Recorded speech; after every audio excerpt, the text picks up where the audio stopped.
Hello there, welcome back to another show. I've been off for 2 weeks, mainly because I didn't rest. I was maybe 1 week, then I fell ill, so it became another week, but nothing serious. And so I just went 2 weeks round as one. But I'm back now with shows, so hopefully you'll enjoy what I've got. I'm going to start off with Terrance Malick's Days of Heaven. Now this is, actually, if you've watched the channel for a while, you know I'm a massive Malick fan. I've been planning on doing some more Malick films as in a season, but I tend to just do them when I feel like doing them, because Malick films you can just put on and say what it is. You have to be in the right mood for a Malick film. It's a special occasion. Malick is ambitious, and his films have multiple layers to them. They are nuanced films, so you really want to watch them when you really feel like you want to watch them. You don't want to watch them just when I'll put something on. It's not, these are not like obvious films. These have had a lot of heart behind them. These have a lot of attention paid to them, and they reveal different things in different viewings. So, this viewing I managed to do with a projector. So it was quite nice to actually see it on a big screen, because I've never seen it that way before. I've always just had it on, TV. Which is good because Malick's great, but it's not as good as seeing it projected. So seeing it projected was a whole new experience, so I was really thrilled by it. I'm trying to do this Malick season in order. I've done Badlands, but I've done a couple of films out of order, like Song to Song, Net Cops, and his VR thing, and his A Hidden Life. These are the later ones that come out, but the rest of them I'm trying to do some sort of order. But hopefully they'll all make. Once they're all done, you'll be able to watch whenever you want. But I'm trying to do it. The thing with Days of Heaven is it's not my favourite Malick film. It's a very good film, but it stars Richard Gere, who I'm not a big fan of. So that kind of always puts me off. Even though he's playing a psychopath in this film, a guy who's really horrible, and he's well cast, he kind of puts me off. He's one of those things. Malick is sometimes whatever you cast, he's much better with smaller name actors, really, for me at least, or actors who are just coming through. The bigger name actors always feel it can work, but sometimes it can get in the way. Another one was Brad Pitt in Tree of Life, where I never thought it was quite right, but that's once in a while. Sometimes he actually pulls it off really well, but in this case, Gere was fine, but everyone else, like Brooke Adams, Sam Shepard, all the other ones around him, I felt were stronger and more interesting. But they were more interesting characters. But what you have in Days of Heaven is a look at survival during the Depression, early part of the 20th century, which led to the American Great Depression. This is the point where it's a lot of workers going from job to job in different places, and you're seeing the kind of working classes in the early part of the 20th century, which was very different from where it would end up, but even the mid-20th century, where everything was much more locked down to suburbs and things. This was people to wander from job to job and hope for the best. It was a difficult life, and you had very few opportunities if you had no education. You had to go from job to job and behave, and it would be seasonal work. You'd do it for a little bit, then you'd move on. Maybe come back the next year for another seasonal job, if you were viewed as good at it. So it was a kind of seasonal occupation. So you're following Richard Gere and his lover Brooke Adams, who, when they're travelling, they see the brother and sister to protect each other, and you've also got his little sister as well. So they travel as if they're a family, even though Brooke Adams and Richard Gere are lovers. And they go to this wheat field with this massive farm that was owned by Sam Shepard, who's this guy who's dying.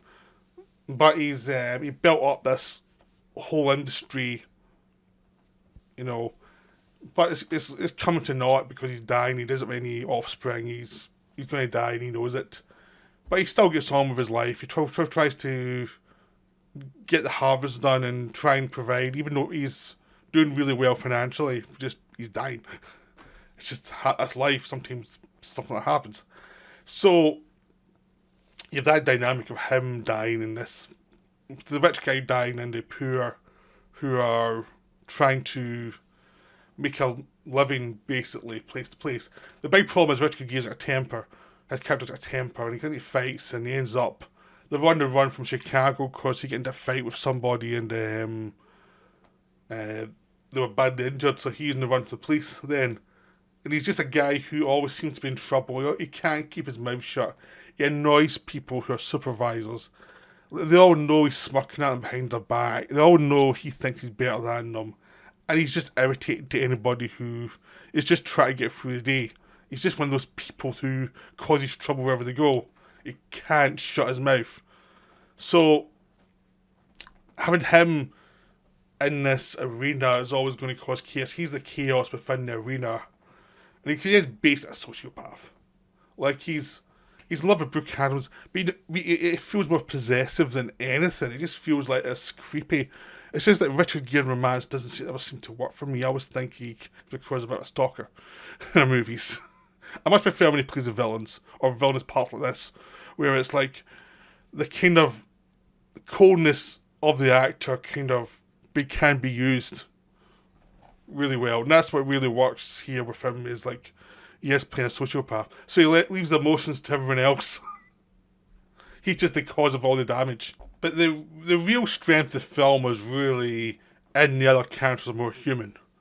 I mean, the other lives are getting destroyed. I mean, Brooke Adams plays this worker who Sam Shepard's character starts to fall for. And she appreciates him, even though in her life she has to be a con artist at times just to survive.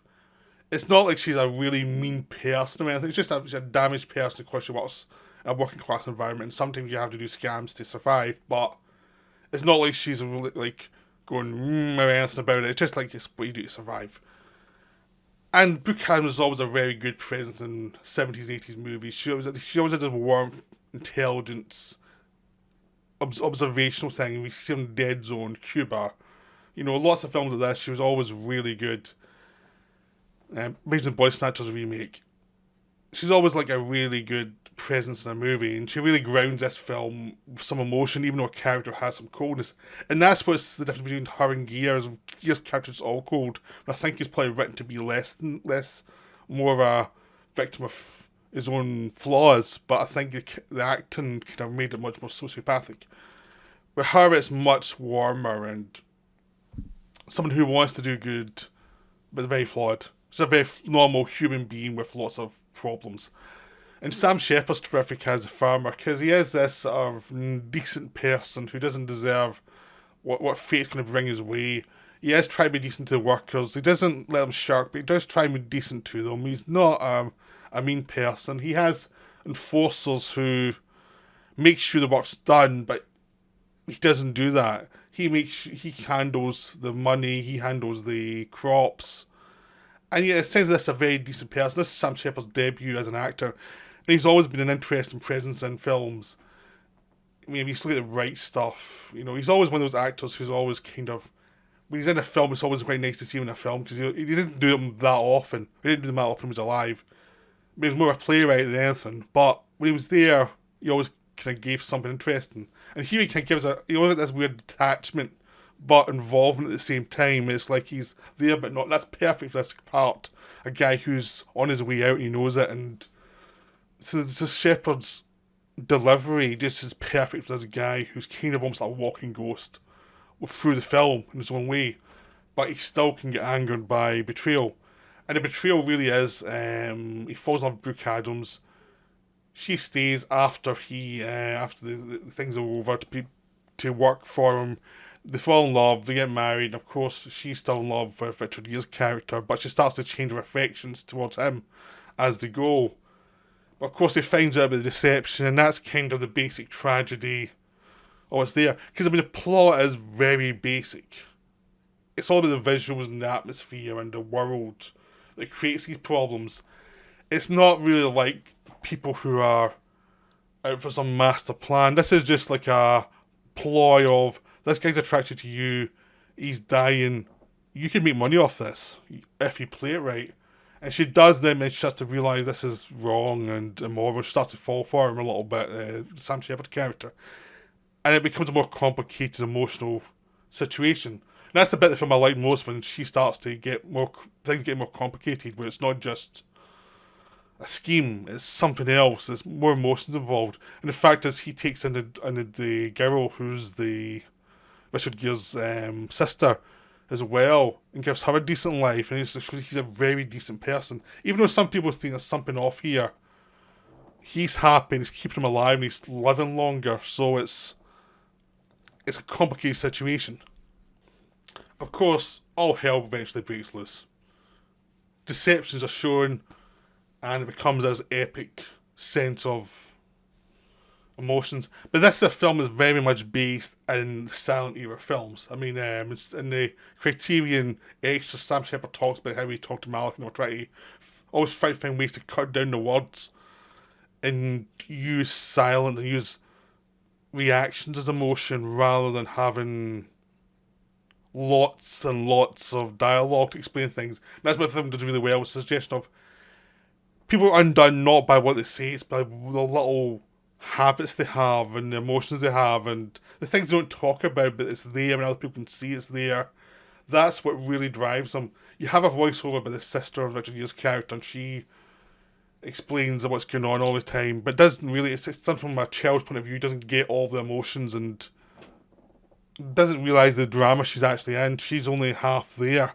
She doesn't quite get a lot of it. She's just still trying to, she's someone who's still evolving, and she's maybe not the smartest person there. She just accepts what happens as it happens. She's not really involved, so it gives it a distance, but also means you're actually focused on the emotions, because you're not getting like the melodrama from like big speeches or a voiceover that's saying this is important. It's a voiceover's pulling you back and you're trying to push forward. It's push me pull me thing that actually really works the film, is because you are emotionally involved and the landscape's beautiful, and the Shepard and Brooke Adams are really good as the two lovers who are doomed because she's lying and he's got jealousy issues he's not even aware of. It only really comes up to the fore when he realises he can't control it, once he realises he's been duped. So there's a lot of complexity in there, and but it's way it's done is so beautiful because it is a very silent movie. It is very pared down. It's inspired by Murnau and people like that. This sense of a kind of what could be a love story, but infected by human emotions, simple emotions like greed, jealousy, things like that, bad decisions. And then everything's expressed through these visuals that slowly evolve and slowly develop. You've got the locusts coming down at the end, which brings hell on earth. You can see the image behind me, that's from the locusts. And you've got Ennio Morricone's score with locusts, just like Exorcist 2. I've got an Exorcist 2 reference in here. Not bad. And you've got Omar Duval's cinematography, which is great. Just everything's done like natural light, and everything just looks beautiful. I mean, the film looks beautiful throughout, but it's not like a lot of people are accused of an easy beauty. That's all it's about, but it's not. It's just an expressionistic thing. It's like this is the weather shows the emotion. It didn't show it 1-to-1. It's like it's reflecting our emotions, but it's not. It's reflecting the reality. Like that's what they do in the winter. That's what they do in summer. That's how it feels to you, and then you operate within that. And it echoes your emotions, but it's not 1-to-1 in any way. It's a much more complicated thing. It's like people are in these landscapes, and the landscapes can become more expressionistic at times, but sometimes they're not being expressionistic. That also tells you how locked down some of the characters are and how kind of tied down to their experiences they are. So it is a very complicated visual presence the film has. But most of all, it's just beautiful. It's a beautiful film, and it just does have that. It's 90 minutes long. It's very lean. I mean, Malick's going a bit more epic in the later films, but early on he was doing like 90-minute, 100-minute films. Like Badlands and this are both short films compared to where he went. Now, I like a lot of those longer films, but it is quite interesting to see him do something like in Days of Heaven, which would have been a longer film if he made it later on in his career. But here it's perfect. It's 90 minutes. I think if you left it much longer, it would have been too long, because he's getting to the point all the time. He's always like, the story's always moving on, but it's moving on in a very bleak way. And he uses the camera in interesting ways. Like sometimes it's very still, but every so often it actually moves a lot, and it shows you that they everyone's very deliberate, and suddenly it's not deliberate as people are panicking, having to deal with something quick, and it really jerks you out of what you've been seeing before. So even though you're in the middle of these beautiful flames and fires of these locusts attacking, when Gear and Shepard face off, it feels much more brutal. Then when Gear's on the run, it's really brutal because the camera work's very different, and it just shows how desperate he is. And he spends most of the time trying to look as if he's above it all in this film, but as soon as all hell breaks loose and he has to go on the run, Gear looks panicked throughout because he knows he's dead. There's no way. The people with the money are after him. They all know it's his fault, and it's like Malick really switches gear with the film then, and then after the death of Gear, he pulls back and just shows the tragedy of all the ones people around him. All the damage he's caused to everybody. Because he's kind of almost like the devil within the landscape. He's the one who causes all the hell, brings the hell to them all. Just because he's short-tempered, he's greedy, he's the worst part of his society. He's the one who's looking for the quick fixes, and he has no patience, and he has no eye for detail. He just wants the flashiness. And it's kind of like a judgment on him at the end of it. But it's a very complicated film. It's not... the Gear character who plays him and is apparently the way he's used in the film, I think could have been better with a different actor, could have been more subtle and more insidious. I think that's the thing that makes this not one of my favourite Malick films. I just think the Gear performance kind of pulls it down a little bit. Like, I think everything else around it is so high up and he's kind of a lower level, and that causes issues for the film.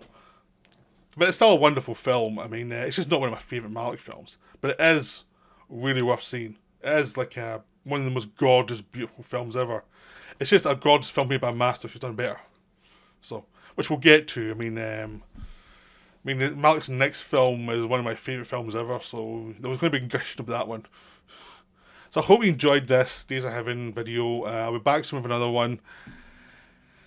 And go watch it. It's available on Amazon Prime, it's available on Criterion. It's easy to find and in good condition, so you have no excuse. Okay, right. Bye for now.